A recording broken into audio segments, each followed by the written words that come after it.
ഒരേ വർഷം 3 national ടൂർണമെന്റുകളിൽ championship. ഇത് ഫുട്ബോൾ ചരിത്രത്തിൽ തന്നെ അത്യപൂർവമായ നേട്ടമാണ്. 1973-ൽ ചരിത്ര നേട്ടം കൈവരിച്ച ആ മിന്നും താരമാണ് ശ്രീ ഇറ്റി മാത്യു. അന്ന് ഗോൾ കീപ്പറായും ഇന്ന് പരിശീലകനായും ഫുട്ബോളിനെ ജീവശ്വാസമായി കൊണ്ടു നടക്കുകയാണ് ഈ ഐതിഹാസിക താരം. ഞാൻ ഫുട്ബോൾ കളി തുടങ്ങുന്നത് ഇരിഞ്ഞാലക്കുട അയ്യങ്കാവ് മൈതാനത്ത് ഏറ്റവും ചെറുപ്പം തൊട്ട് ഒരു 8-9 വയസ്സ് തൊട്ട് പന്ത് തട്ടി തുടങ്ങി. ശരിയായിട്ട് കളിക്കുന്നത് ഞാൻ ഇരിഞ്ഞാലക്കുട ഡോൺ ബോസ്കോ സ്കൂളിൽ, അവിടെ ഹൈസ്കൂൾ ഞങ്ങളുടെ ഫുട്ബോൾ ടീമുണ്ടായിരുന്നു. അത് കഴിഞ്ഞ് ഞാൻ ഫോർവേഡും ബാക്കൊക്കെ ആയിട്ട് കളിച്ചിരുന്നത്.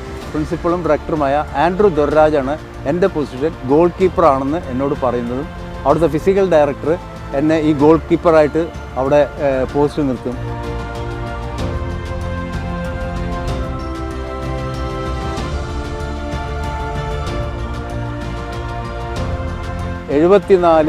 മാർച്ചിൽ പെൻഡാങ്കുലർ ബാംഗ്ലൂർ നടക്കുന്നു. ആ സമയത്ത് സേതുവിന് എന്തോ വരാൻ പറ്റിയില്ല. അപ്പം ഞാനും വിക്ടറും ആദ്യത്തെ കളി ആന്ധ്രയായിട്ടായിരുന്നു. ഇന്ന് വിക്ടറും രവിയാണ് ഡ്രസ് ചെയ്ത്. ആദ്യത്തെ കളിയിൽ വിക്ടർ ചെറുതായിട്ടൊന്ന് എന്താ പറയുക ഫോമിലായില്ല. നമ്മൾ 2 ഗോളിന് തോൽക്കുകയും ചെയ്തു. പിന്നെ നമ്മൾ ഇന്ത്യൻ 11 ഇന്ത്യൻ ടീം എന്ന് പറഞ്ഞാൽ മക്കൻ സിംഗ്, സുബ്രട്ടോ ഭട്ട് ഏറ്റവും ബെസ്റ്റ് ടീം. ആ ടീമിനെതിരായിട്ടാണ് നമ്മൾ കളിക്കേണ്ടത്. അന്ന് ഒരു 3 മണിയാകുമ്പോൾ വിക്ടർ മഞ്ഞില പറയാം, അന്ന് ഇറ്റി മാത്യു ആണ് ഗോൾ ചെയ്യണമെന്ന് പറഞ്ഞു. എൻ്റെ ജീവിതത്തിൽ ആദ്യമായിട്ടൊരു ചാൻസ് കിട്ടുന്നതാണ്. ഗ്രൗണ്ടിലിറങ്ങി അന്ന് ഇന്ത്യൻ ടീമിനെതിരായിട്ട് നല്ലൊരു പെർഫോമൻസ്, എൻ്റെ ജീവിതത്തിലെ ഏറ്റവും ബെസ്റ്റ് പെർഫോമൻസ് അതാണ്. ഒരു ഗോല് പോലും വഴങ്ങാതെ അന്ന് ഡ്രോ ആവുക ചെയ്ത് നല്ലൊരു പെർഫോമൻസ്. അതാണ് എന്നെ സന്തോഷിക്കാനുള്ള ഒരു കാരണം. 70-80കളിൽ വിക്ടർ മഞ്ഞില, സേതുമാധവൻ, ഇറ്റി മാത്യു 3 ഗോൾ കീപ്പർമാരാണ് ആക്ച്വലി ആ ഒരു ഇതിലുണ്ടായിരുന്നത്. അതിനിടയ്ക്ക് 72-ഉം 73 രവി ഉണ്ടായിരുന്നു. രവി പിന്നെ 73-ന് ശേഷം രവി പിന്നെ സന്തോഷ് ട്രോഫി കളിച്ചിട്ടില്ല. എൻ്റെ ആദ്യത്തെ കോച്ച് ഒളിമ്പ്യൻ സൈമൺ സുന്ദർരാജാണ്. അദ്ദേഹമാണ് ഈ ഗോൾ കീപ്പറിൻ്റെ ആ എങ്ങനെ പിടിക്കണം, ബോൾ കവർ ചെയ്യുന്നത് എവിടെയാണ്, ഈ വിരൽ എവിടെ ഇരിക്കണം. ഞാൻ ആദ്യം പന്ത് പിടിക്കുമ്പോൾ കൈയൊക്കെ അകന്നു പോകുമായിരുന്നു.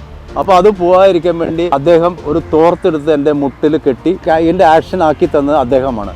ഒരിക്കലും എനിക്ക് മറക്കാൻ പറ്റാത്തൊരു കോച്ചാണ് ഒളിമ്പ്യൻ സൈമൺ സുന്ദർരാജ്. അവിടെ നിന്നാണ് എൻ്റെ ഒരു ഫുട്ബോൾ കരിയർ തുടങ്ങുന്നത്. എന്നെ ഞാനാക്കിയത് ക്രൈസ്റ്റ് കോളേജിൽ നിന്ന്. ഞാൻ യൂണിവേഴ്സിറ്റി കളിക്കുന്നതും സന്തോഷ് ട്രോഫി കളിക്കുന്നതും ജൂനിയർ സ്റ്റേറ്റ് കളിക്കുന്നതും കോളേജിൽ പഠിച്ചുകൊണ്ടിരിക്കുമ്പോഴാണ്.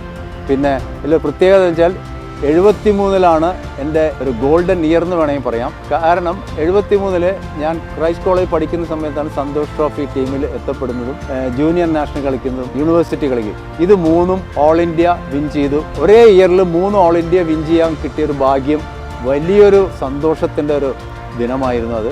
അതുപോലെ തന്നെ ഞാൻ ക്രൈസ്റ്റ് കോളേജിലെ ബോൾ ബാഡ്മിൻ്റൺ ടീമിൽ കളിച്ചിരുന്നു. 3 കൊല്ലം കാലിക്കറ്റ് യൂണിവേഴ്സിറ്റിക്ക് ബോൾ ബാഡ്മിൻ്റൺ കളിച്ചിരുന്നു. 73-ൽ ബോൾ ബാഡ്മിൻ്റൺ യൂണിവേഴ്സിറ്റി ക്യാപ്റ്റനും കൂടിയായിരുന്നു.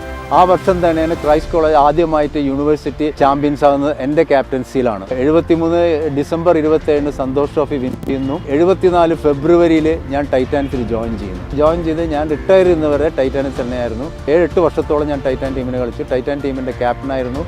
അന്ന് കേരളത്തിലെ ഒരുപാട് ടൂർണമെൻറ്റുകൾ നടന്നു. കണ്ണൂർ തൊട്ട് ട്രിവാൻഡ്രം വരെ എല്ലാ ടൂർണമെൻറ്റ്സിലും ഞങ്ങൾ ചാമ്പ്യന്മാരായിരുന്നു. പിന്നെ 76-ൽ ഞങ്ങൾ സിലോണിൽ ഒരു ഇൻ്റർനാഷണൽ ടൂർണമെൻറ്റ് നടന്നിരുന്നു. ആ ടൂർണമെൻറ്റിൽ അറ്റൻഡ് ചെയ്തു. ഹമീദിൻ്റെ ക്യാപ്റ്റൻസിയിലാണ് നമ്മൾ ആ ടൂർണമെൻറ്റ് ടൈറ്റാനിയം പങ്കെടുത്തത്. നമ്മളവിടെ ജനരാജ കപ്പ് റണ്ണേഴ്സും കൂടിയായിരുന്നു. രാജ ഫുട്ബോൾ ടൂർണമെൻറ്റ് സിലോണിൽ ബെസ്റ്റ് ഗോൾ കീപ്പറുള്ള അവാർഡും കൂടെ എനിക്ക് കിട്ടിയിരുന്നു. ഡൂറൻ്റ് ക്വാർട്ടർ ഫൈനൽ വരെ കളിച്ചിരുന്നു. റോവേഴ്സ്, തൃച്ചിനാപ്പള്ളി, നമ്മൾ റോക്ക് ഫോർട്ടിൻ്റെ റണ്ണേഴ്സായിരുന്നു. തമിഴ്നാട് സ്റ്റേറ്റ് ടീമാണ് നമ്മളെ 1 ഗോളിന് തോൽപ്പിച്ചത്. ചുരുക്കം പറഞ്ഞാൽ കേരളത്തിലെയും ഇന്ത്യയിലും ഒരുവിധം എല്ലാ ടൂർണമെൻറ്റിലും പങ്കെടുത്തിട്ടുണ്ട്. എല്ലാ ടൂർണമെൻറ്റിലും വിജയിക്കാനായിട്ട് സാധിക്കുകയും ചെയ്തിട്ടുണ്ട്.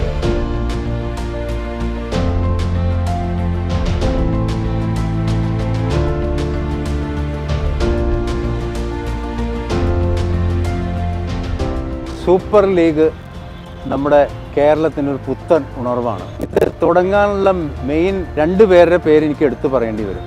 ഒന്ന് അനിൽ, മുൻ കേരള ഫുട്ബോൾ അസോസിയേഷൻ സെക്രട്ടറി. അനിലിൻ്റെ തലയിൽ ഉദിച്ച ഒരു ആശയവും അതിന് നമുക്കൊരു ഡൈനാമിക് പ്രസിഡന്റ് നവാസ് മീരാനും കൂടെ ആരംഭിച്ചൊരു അവരുടെ ഒരു സംഗതിയാണ്. ഇത് ഗംഭീര വിജയമായി കൊണ്ടിരിക്കുകയാണ്. കാരണം നമ്മൾ ഇപ്പോൾ കേരളം ഒരു ഉത്സവ ലഹരിയാണ്. സൂപ്പർ ലീഗ് എന്ന് പറഞ്ഞാൽ. പണ്ട് നമുക്ക് ഒരു സമയത്ത് ഒരുപാട് ടൂർണമെന്റ്സിന്റെ കേരളത്തിനുണ്ടായിരുന്നു. കണ്ണൂർ തൊട്ട് തിരുവനന്തപുരം വരെ എല്ലാ ടൂർണമെന്റും കളിക്കാനുള്ള അവസരം ഞങ്ങളൊക്കെ കളിച്ച കാലത്ത് ഒരുപാട് അവസരങ്ങൾ ഉണ്ടായിരുന്നു. ഇപ്പോഴത്തെ കളിക്കാർക്ക് അവസരങ്ങളില്ല. ഞാൻ മനസ്സിലാക്കിയതെന്ന് വെച്ചാൽ ഒരു ടീമിന്റെ കൂടെ ഒരു ഫോറിൻ കോച്ചും അസിസ്റ്റന്റ് കോച്ചും ഇന്ത്യൻ കോച്ച് തന്നെ ആയിരിക്കണം എന്നുള്ള നിർബന്ധം കൂടെ ഈ സൂപ്പർ ലീഗിന്റെ സംഘാടകർ നിഷ്കർഷിച്ചിട്ടുണ്ട്.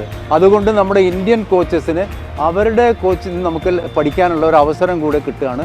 നമുക്കത് വലിയൊരു അവസരം നമുക്ക് തുറന്നിരിക്കുന്നത്.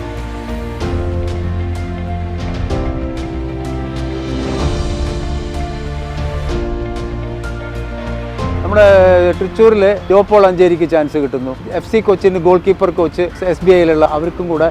അതുകൊണ്ട് നമ്മുടെ ഇന്ത്യൻ കോച്ചസിന് കിട്ടുന്നൊരു അവസരം കൂടിയാണ്. പ്രൊഫഷണൽ ഫുട്ബോൾ നമുക്ക് വരുന്നതുകൊണ്ട് നമ്മുടെ പ്ലെയേഴ്സിന് വലിയൊരു ഗുണം കൂടെ കിട്ടുന്നുണ്ട്. അവർക്ക് സാമ്പത്തിക മെച്ചം കൂടെ ഉണ്ടാക്കാൻ പറ്റുന്നുണ്ട്. 3-4 സീസൺ കളിക്കുകയാണെങ്കിൽ അവർക്ക് നല്ലൊരു സമ്പാദ്യം ഉണ്ടാക്കാൻ ഇത് പറ്റും ഈ സൂപ്പർ ലീഗിനെ കൊണ്ട്. ഇപ്പോൾ സൂപ്പർ ലീഗ് എന്ന് പറയാൻ ശരിക്കും ഇന്ത്യ തന്നെയല്ല, വേൾഡ് മുഴുവൻ ഉറ്റുനോക്കിക്കൊണ്ടിരിക്കുകയാണ്. ഇന്ത്യയിലെ ഇപ്പോൾ നമ്മുടെ ഈ സൂപ്പർ ലീഗ് വലിയൊരു മാതൃകയാക്കിക്കൊണ്ടിരിക്കുക. പലരും ഇത് തുടങ്ങാൻ അവരുടെ രാജ്യത്ത് അവരുടെ സ്റ്റേറ്റിലൊക്കെ വിളിക്കണം എന്നൊക്കെ പറഞ്ഞ് നിർബന്ധിക്കുന്നുണ്ടെന്നാണ് ഞാൻ മനസ്സിലാക്കിയിട്ടുള്ളത്. ഞാൻ പറഞ്ഞല്ലോ, ഇത് വലിയൊരു ആശയം ഇവരുടെ മനസ്സിലുദിച്ച് നമ്മുടെ ഫുട്ബോളിന് വലിയൊരു എൻകറേജ്മെൻറ്റാണ് കിട്ടുന്നത്. നമ്മുടെ ഫുട്ബോൾ ഇനിയും ഉയരും എന്നുള്ളൊരു യാതൊരു സംശയമില്ല. സൂപ്പർ ലീഗ് ഇന്ത്യ മുഴുവൻ ഉറ്റുനോക്കിക്കൊണ്ടിരിക്കുന്ന ഒരു ടൂർണമെന്റ് ആയിട്ട് മാറിക്കഴിഞ്ഞു. 1973 Calicut university all India inter university Patiala കളിക്കാൻ പോകുന്നു. ആ ചാമ്പ്യൻഷിപ്പിൽ നമ്മൾ പങ്കെടുക്കുന്നു. നമ്മൾ ഓൾ ഇന്ത്യ ചാമ്പ്യൻസ് ആവുന്നു.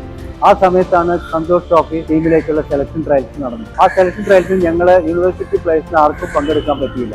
ഞങ്ങൾ ചാമ്പ്യൻസായി തിരിച്ചു വരുമ്പോൾ physical director EJ Jacob sir, doctor Basheer, Devanand and myself Itty Mathew നേരെ KCT സന്തോഷ് ട്രോഫി ക്യാമ്പിലേക്ക് പോകാൻ പറയുന്നു. എറണാകുളത്ത് ഞങ്ങൾ ക്യാമ്പിലേക്ക് പോകാൻ ഇറങ്ങുമ്പോഴാണ് വീണ്ടും ഡോക്ടർ ബഷീറിനോടും ദേവാനന്ദിനോടും സന്തോഷ് ട്രോഫി ക്യാമ്പിലേക്ക് പോകാനും. ഞാൻ ആ സമയത്ത് കാലിക്കറ്റ് യൂണിവേഴ്സിറ്റി ബോൾ ബാഡ്മിന്റൺ ക്യാപ്റ്റനായിരുന്നു. എന്നോട് മണ്ണുത്തി ഇന്റർ യൂണിവേഴ്സിറ്റി കളിക്കാനായിട്ട് പോകാൻ പറയുന്നു. അങ്ങനെ ഞാൻ യൂണിവേഴ്സിറ്റി കളിക്കുന്നു. യൂണിവേഴ്സിറ്റി സെമിഫൈനലിന്റെ ബോൾ ബാഡ്മിന്റൺ കളിച്ചുകൊണ്ടിരിക്കുമ്പോഴാണ് മഹാരാജാസ് കോളേജ് ഗ്രൗണ്ടിൽ അനൗൺസ്മെന്റ് ഇറ്റി മാത്യു കളി കാണാൻ വന്നിട്ടുണ്ടെങ്കിൽ അവിടെ ക്യാമ്പിൽ അറ്റൻഡ് ചെയ്യാൻ വേണ്ടി പറയുന്നത്. കാരണം ഫസ്റ്റ് കളിയിൽ വിക്രം മഞ്ഞൾ ഇൻജേർഡ് ആവുന്നു, സെക്കൻഡ് കളിയിൽ സേതുമാധവൻ ഇൻജേർഡ് ആവുന്നു. അങ്ങനെയാണ് ഞാൻ സന്തോഷ് ട്രോഫി 73 ക്യാമ്പിലേക്ക് എത്തുന്നത്. ഇതാണ് എൻ്റെ സന്തോഷ് ട്രോഫി ടീമിൽ വരാനുള്ള എനിക്ക് അവസരം ഉണ്ടായിട്ടുള്ളത്. ബോർഡർ സെക്യൂരിറ്റി ഫോഴ്സും ടൈറ്റാനിയം തമ്മിലായിരുന്നു ക്വാർട്ടർ ഫൈനല്. അതിൽ കളിച്ചുകൊണ്ടിരിക്കുമ്പോഴാണ് ഒരു കോർണർ ബോൾ വരുന്നു. ഞാൻ ഡൈവ് ചെയ്ത് ബോൾ പിടിക്കുന്നു. ആ സമയത്ത് ബോർഡർ സെക്യൂരിറ്റി ഫോഴ്സിന്റെ ഇന്റർനാഷണൽ ഫുട്ബോൾ പ്ലെയർ നരേന്ദ്ര ഗുരങ്ക് ആ ബോളിന് ടോ ചെയ്യുന്നു. ബോൾ ഞാൻ ഡൈവ് ചെയ്ത് കളക്ട് ചെയ്യുന്നു. ആ ടോയ്സ് എൻ്റെ ചെസ്റ്റിൽ കൊള്ളുന്നു. അതൊരു മേജർ ഇഞ്ചുറി ആയി, റിബ്സ് ഫ്രാക്ചറായി, ലഞ്ച് ഇഞ്ചുറി വന്നു. ബ്ലഡ് വൊമിറ്റ് ചെയ്തിട്ട് എനിക്ക് ഗ്രൗണ്ടിൽ വീഴേണ്ടി വന്നു. അങ്ങനെ തന്നെ എന്നെ ആംബുലൻസിൽ മെഡിക്കൽ കോളേജ് അഡ്മിറ്റ് ചെയ്യുകയും ചെയ്ത് അതിനുശേഷം എനിക്ക് കളിക്കാൻ പറ്റില്ല. എൻ്റെ പീക്ക് ടൈമിൽ 27ാമത്തെ വയസ്സിൽ എനിക്ക് ഫുട്ബോൾ കളി നിർത്തേണ്ട ഒരു സാഹചര്യം വന്നു.